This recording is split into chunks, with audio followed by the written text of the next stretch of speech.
Shalom semuanya, kembali menyapa Anda di program Bible Everyday. Hari ini kita akan belajar sama-sama Yoel pasal yang kedua.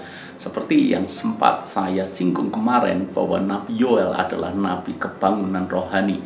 Kenapa bisa disebut demikian? Karena pada waktu itu Israel jatuh di dalam dosa penyembahan berhala, berpaling dan meninggalkan Tuhan.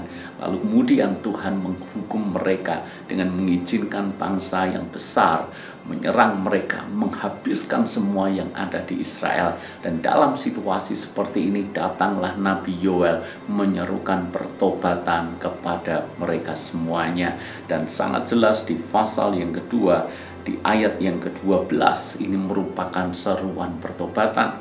Namun kita juga mau belajar pertobatan seperti apa yang dikehendaki oleh Tuhan. Ayat yang ke-12, tetapi sekarang juga demikianlah firman Tuhan, berbalilah kepadaku dengan segenap hatimu, dengan berpuasa, dengan menangis, dan dengan mengaduh. Ayat ini menyatakan kepada kita semuanya, kalau memang jatuh dalam dosa, hendaklah kita bertobat dengan sungguh-sungguh. Ketika kita jatuh, janganlah kita mengeraskan hati. Jangan sampai kita justru memperparah kehidupan dosa kita. Karena ada ungkapan yang mungkin berkata terlanjur basah, kita cebur sekalian. Terlanjur kita berbuat dosa, kita habis-habisan dengan dosa sekalian. Tentu saja itu sebuah pandangan yang konyol, itu pandangan yang bodoh. Kalau tahu kita berbuat dosa, kita berbuat salah, hendaklah kita bertobat, bukan meneruskan langkah kita yang jahat. Misalnya ketika Anda sedang melakukan perjalanan dari satu kota sebut saja kota A ke kota B, harusnya arahnya ke timur, tetapi justru Anda sedang mengarah ke barat.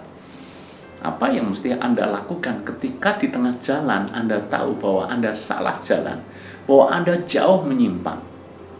Apakah Anda akan meneruskan perjalanan Anda dengan cara berpikir bahwa sudah terlanjur kita salah jalan, lebih baik kita tetap terus melanjutkan perjalanan yang salah ini? Tentu saja tidak demikian. Yang Anda lakukan pasti segera berhenti, memutar balik kendaraan Anda, dan menuju ke jalan yang benar. Demikian pula halnya dengan pertobatan. Ketika kita tahu bahwa kita jatuh dalam dosa, hendaklah kita menyesal dan kita bertobat. Pertanyaannya adalah, pertobatan seperti apa yang dikehendaki oleh Tuhan?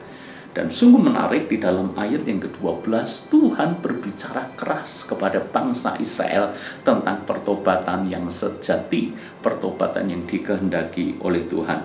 Sebab di dalam ayat yang ke-13 dikatakan, koyakkanlah hatimu dan jangan pakaianmu. Berbalilah kepada Tuhan Allahmu, sebab Ia pengasih dan penyayang, panjang sabar dan berlimpah kasih setia, dan Ia menyesal karena hukumannya. Siapa tahu mungkin Ia mau berbalik dan menyesal dan ditinggalkannya berkat menjadi korban sajian dan korban curahan bagi Tuhan Allahmu. Saya mengajak Anda fokus di kalimat yang pertama di ayat 13 ini. Koyakkanlah hatimu dan jangan pakaianmu. Kita mesti tahu bahwa mengoyakkan pakaian, mengoyakkan jubah, itu merupakan tanda kesedihan, tanda perkabungan. Banyak cerita di dalam Alkitab menunjukkan akan hal ini.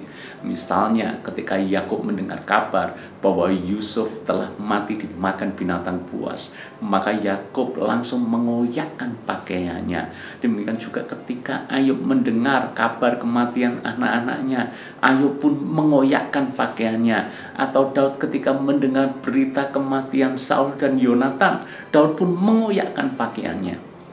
Menurut tradisi Yahudi, kesedihan diungkapkan dengan mengoyakkan pakaian. Duka cita diungkapkan dengan mengoyakkan pakaian.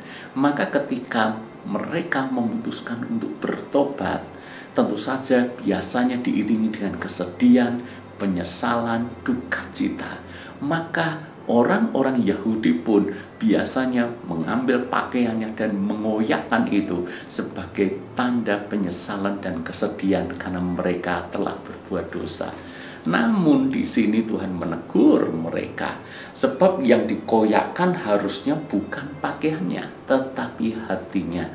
Maksudnya apa? Maksudnya adalah jangan sampai mereka terlihat menyesal, sedih, bertobat, tapi hanya secara ritual aja. Terlihat dari luar saja mereka mengoyakkan pakaian, tapi hatinya masih mengeras dan membatu.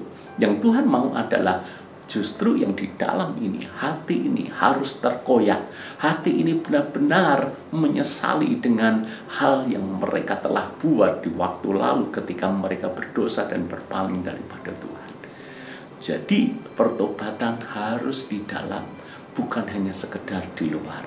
Sebab kalau pertobatan hanya ada di luar, maka pertobatan ini tidak terjadi secara permanen.